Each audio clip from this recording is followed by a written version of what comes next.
চৈত্র সংক্রান্তি উপলক্ষে শিল্পকলা একাডেমিতে একটা রক কনসার্ট হচ্ছে, যেখানে Chakma band, Garo band, Marma band, Bangla band এরা সবাই মিলে পারফর্ম করবে। আবার চৈত্র সংক্রান্তি উপলক্ষে সোহরাওয়ার্দী উদ্যানে যে মুক্ত মঞ্চ আছে, সেখানে বাংলার বাউল এবং ফকিররা গান গাইবেন, ওদের একটা উৎসব হবে ওখানে।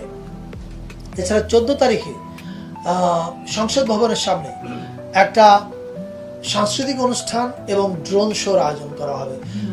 ড্রোন শো হচ্ছে চাইনিজ এমবেসির সহযোগিতায়, তারা আমাদেরকে এই সাপোর্টটা দিচ্ছে। সেখানে আপনারা বিকেলবেলা গান শুনবে এবং সন্ধ্যার পরে দেখবে যে সংসদ ভবনের উপরে বাংলার আকাশে কিছু ড্রোন দিয়ে কিছু ইমেজ তৈরি করা হচ্ছে। সো এটা হবে হচ্ছে সংসদ ভবনে। এছাড়া সুরের ধারার কথা আপনারা জানতেন যে তারা লালমাটি এবং চিনমতি সম্মেলন কেন্দ্র করতো, কিন্তু এবার তারা করবে হচ্ছে ধানমন্ডি 8 নম্বরের যে রবীন্দ্র সরোবর এবং এর পার্শ্ববর্তী এরিয়াগুলো যে আছে সেখানে তাদের গানের অনুষ্ঠানও হবে এবং মেলার মতো আয়োজনও সেই জিনিসগুলো হবে। অর্থাৎ ঢাকার নানা জায়গায় উৎসব ছড়িয়ে যাবে।